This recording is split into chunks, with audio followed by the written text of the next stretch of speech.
नहमदुहु व नुसल्ली अला रसूलिहिल करीम अस्सलातु वस्सलामु अला अशरफिल मुरसलीन व अला आलिहि व सहबिहि अजमाइन अम्मा बाद फ़अऊज़ु बिल्लाहि मिनश शैतानिर रजीम बिस्मिल्लाहिर रहमानिर रहीम।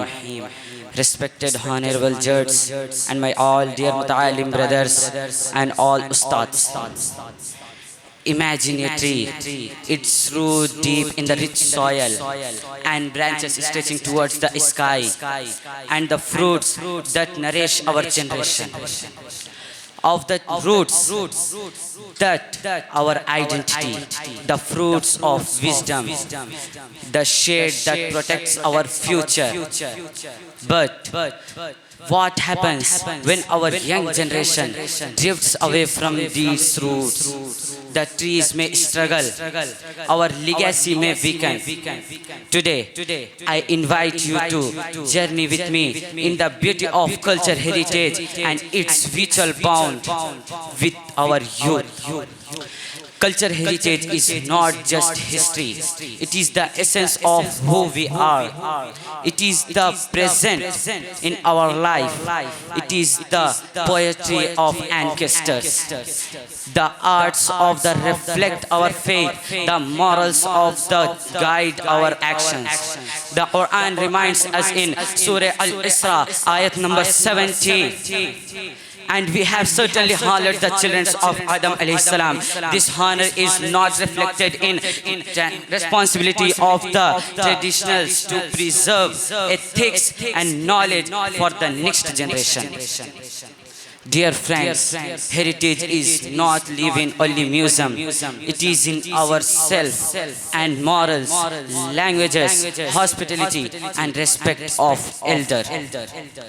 In this fast-moving world of technology and trends, our young generation is drifting away from its roots.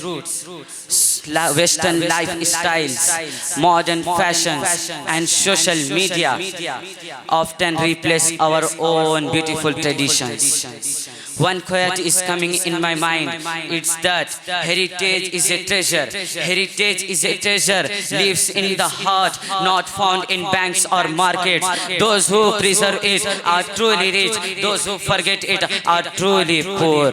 In the words of Prophet Muhammad sallallahu ta'ala alayhi wasallam, the best of people are those that bring the most benefit to the rest of the mankind. The pages of the history whisper to us. Heritage is gifted by your elders. Carry it in your hearts. Carry it in your hearts and rebuild the world with it. So, let us promise today, we will carry heritage forward with our actions, not only words. Let us be educated, let us be modern, let us be confident, yet grounded in other nations. Forget itself and forget the heritage itself. Remember what Allah says in Surah Al-Ibrahim, ayat number 24 and 25. Have you not considered how Allah present you an example? A good word is like a good tree. Its root is firm, its branches towards the sky. So I conclude my speech here. Wa akhiru dawana walhamdulillahi rabbil alamin. Next. Ball.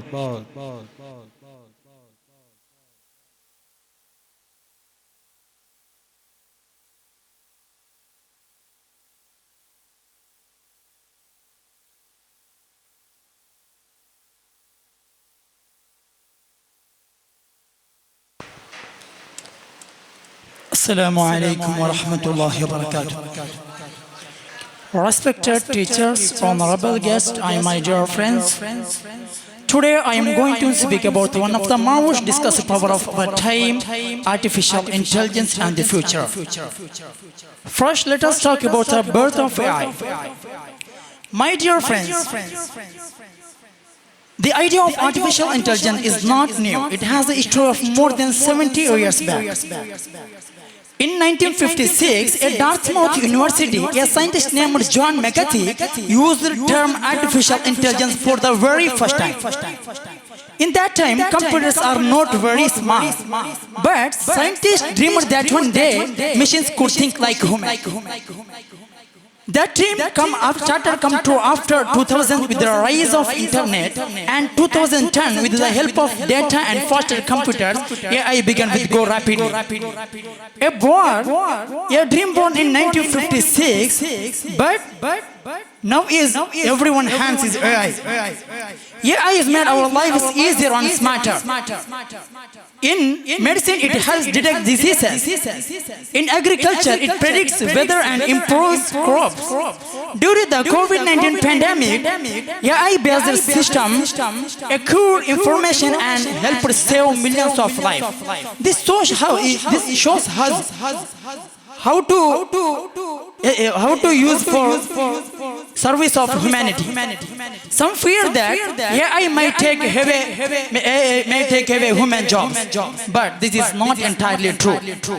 Yes, AI can perform many simple works, data entry and transport tracking much faster than human.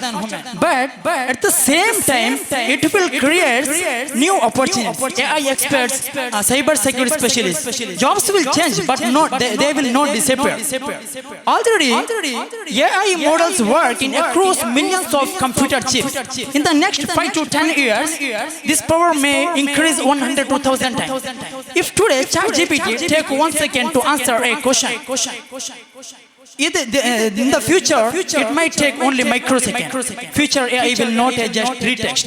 It will understand emotions and conversation all at once. This is next time. This is next stage. AGI, artificial general intelligence. A system that can think and learn at the level of human beings. However, there is a concern as AI becomes smarter and human thinking may weaken. For example, earlier I used to prepare my own speeches for competition, but today's speech I prepared with the help of ChatGPT. Time just flew by. And AI is not only blessing, it also carries risk. Once in America, AI-based face recognition system wrongly identified, and he is suffered and mental distress. This reminds us, no matter how intelligence become, they have never mind or never our humanity or heart. Instead of trusting AI, we human must take responsibility for controlling. If we control it, it will serve us. But we fall under its control, definitely it will rule us. I conclude my speech. Alhamdulillah Rabbil Alamin. Assalamu alaikum wa rahmatullahi wa barakatuh. Wa alaikum assalam wa rahmatullah. Next harf, ta.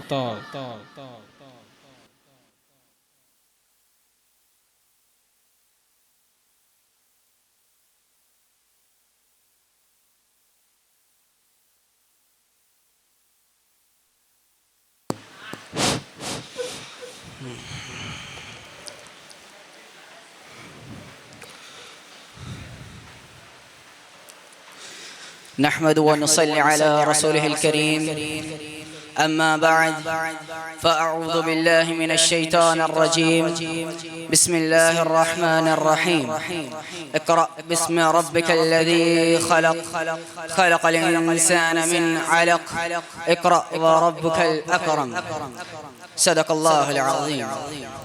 All praises due to Allah subhanahu wa ta'ala, the most merciful, the most beneficent, and the creator of the world. And blessings on Prophet Muhammad Mustafa sallallahu ta'ala alayhi wa sallam, his family, his companions, and his followers until the day of resurrection. All our presented here, honorable dignitaries, respected ustads, and my dear friends and guests, Assalamu alaikum wa rahmatullahi wa barakatuh.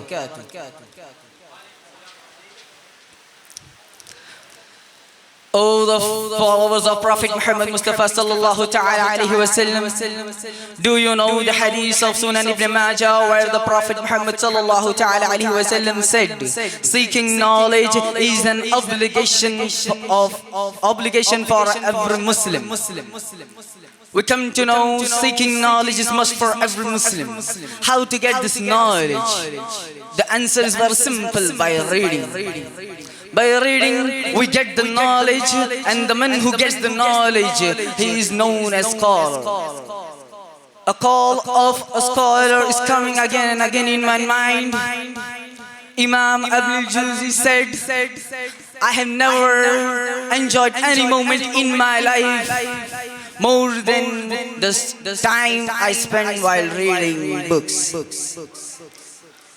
The superiority of a scholar is because of the habit of reading book, and the key success of a scholar is reading book. Reading brings knowledge, and knowledge lifts the man's soul from darkness to brightness. Not only this, oh my dear friends, Allah Tabarak Ta'ala said in the Quran, chapter number 96, verse number 1 to 3, read in the name of your Lord who created man from a clot. Read, and your Lord is most generous. All the men created by cloud, Allah didn't say read anything. Allah said read in the name of your Lord. Read in, and your Lord is most generous. We come to know that there is something purpose. What is the purpose? The purpose of knowledge, the purpose of wisdom, the purpose of focus, the purpose of empathy, the purpose of declaration, the purpose of dawah, the purpose of nur, the purpose of excellence, the purpose of sincerity, the purpose of fraternity, the purpose of brotherhood, the purpose of tranquility, and the every aspect of human life. Reading gives us these benefits.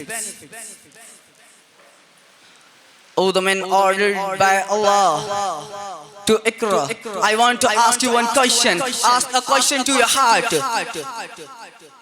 When was the last we opened the book? Not to pass an exam, but to awaken our souls. We are enough to judge ourselves, and this is the stage where we have to think. At the last, may Allah help us to be on Iqra bismi rabbika alladhi khalaq, and help us to remember whatever we read. Ameen, ameen, wa akhiru da'wana walhamdulillahi rabbil alameen. This was just the beginning of the story. The word that can unfold the chapter is Iqra. Read in the name of your Lord. Assalamu alaikum wa rahmatullahi wa barakatuh. Wa alaykum assalam wa rahmatullah. Next harf, thal.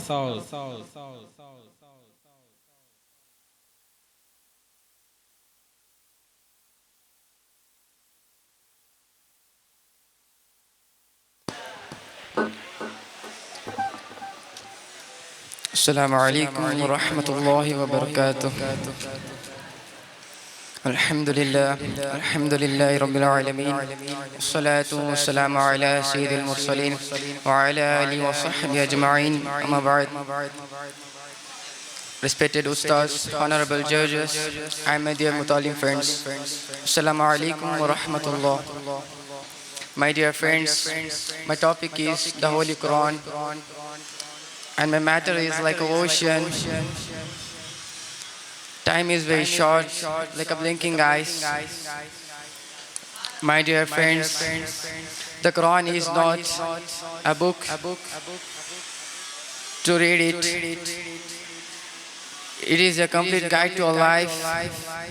It was revealed by Allah, the creator of everything, to our beloved Prophet Muhammad Mustafa sallallahu alaihi wasallam more than 1500 years ago, to lead humanity from darkness into light. Every word in the Quran is full of wisdom, full of mercy, full of truth. It teaches us how to live a good life, how to be a kind, how to be honest, how to be patient, how to be thankful to Allah in every situation. Allah says in the Quran, this Quran guides to that which is most upright. This means it shows the right path, the path of goodness and peace.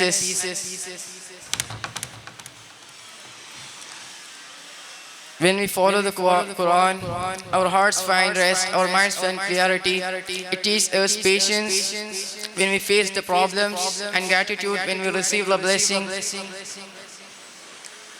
Quran is like a light in the darkness. When life becomes difficult, its verses bring hope and comfort. When our hearts are heavy, its words heal us. Quran reminds us, no matter, Allah always with us, watching, guiding, and supporting us. My dear friends, our Prophet Muhammad Mustafa sallallahu alaihi wasallam said, "The best among you are those who learn the Quran and teach it." It means every Muslim should try to read it, understand it, and learn by it. The Quran guides us in every part of our life: how to treat our parents, how to deal humanity, how to care for poor, and how to respect every human being. It tells us, speak kindly, forgive others, and spread love and peace. It even says, whoever saves one life, it is as if he has saved all humanity. How beautiful are these words? They shows Islam is not a religion, but a message, compassion, and humanity. آخر دعوانا أن الحمد لله رب العالمين والسلام عليكم ورحمة الله. Alaikum assalam wa rahmatullah. Next letter Jim. Next letter Jim.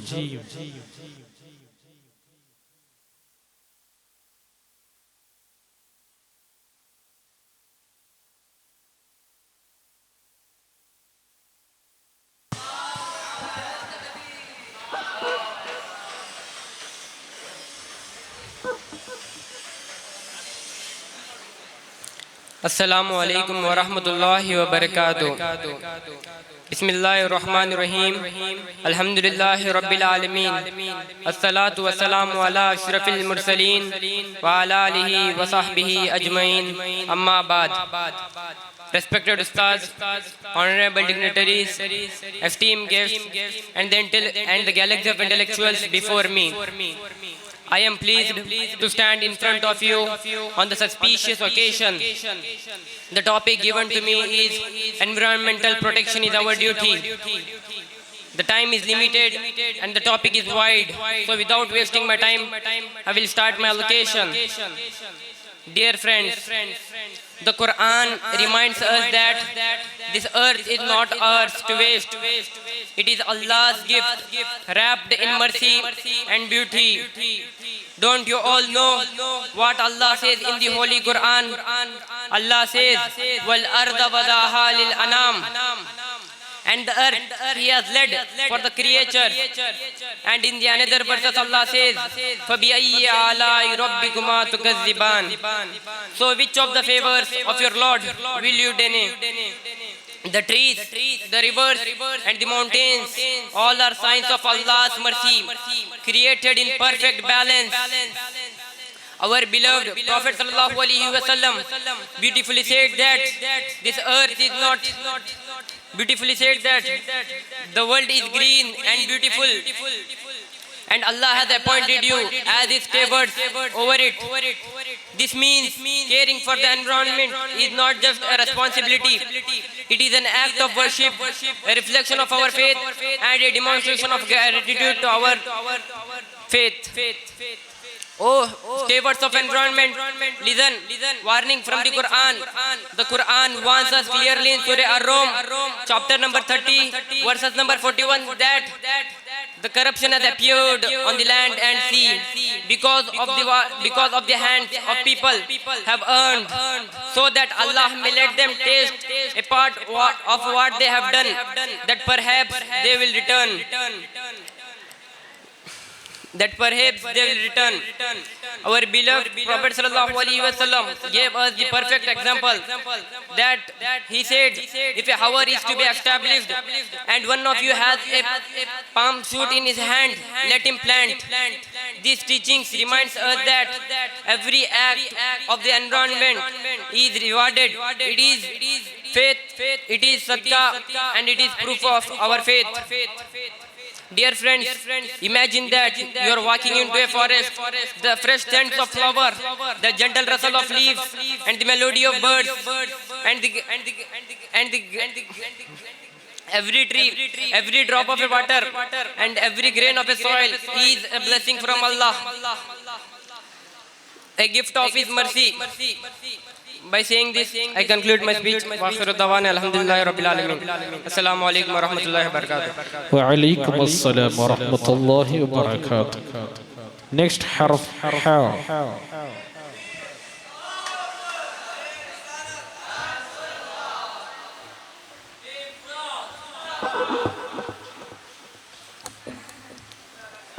السلام عليكم ورحمة الله تعالى وبركاته. بسم الله الصلاة والسلام على أشرف المرسلين وعلى آله وصحبه أجمعين أما بعد. Respected Ustads, honorable judges and my dear friends, Assalamu alaikum. The cherisher, the nourisher, the sustainer of the world, peace and salutation upon his messenger Prophet sallallahu alaihi wasallam. I have immense pleasure and privilege to be in front of you in this hilarious auspicious occasion to be within a topic, the youth community and responsibility. My dear friends, when we hear the word youth, what comes to your mind? Energy, passion, dreams, hopes. The youth are like a fire, full of power that can either destroy or build, depending on how it's guided.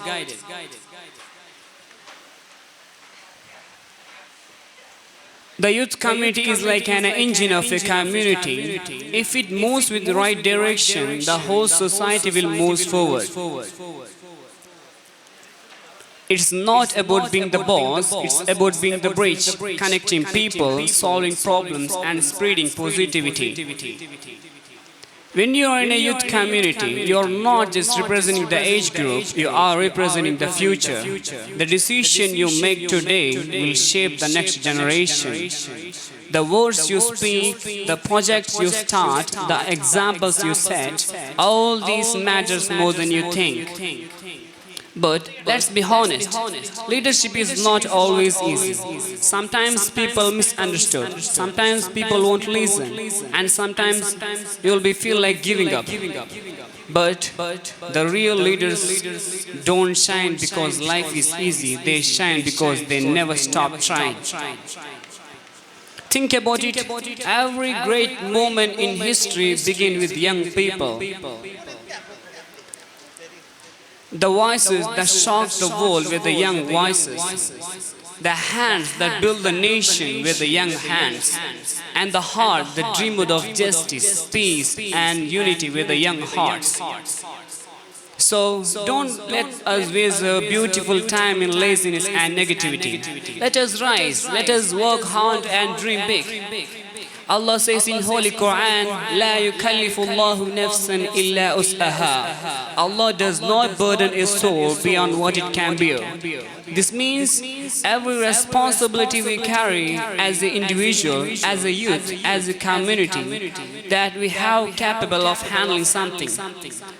Allah trusts us with energy and ideas and strength to make difference.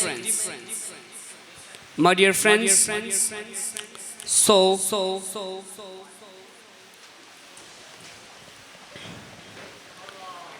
by this, I wind up my allocation. Wa akhiru da'wana anil hamdulillahi rabbil alameen.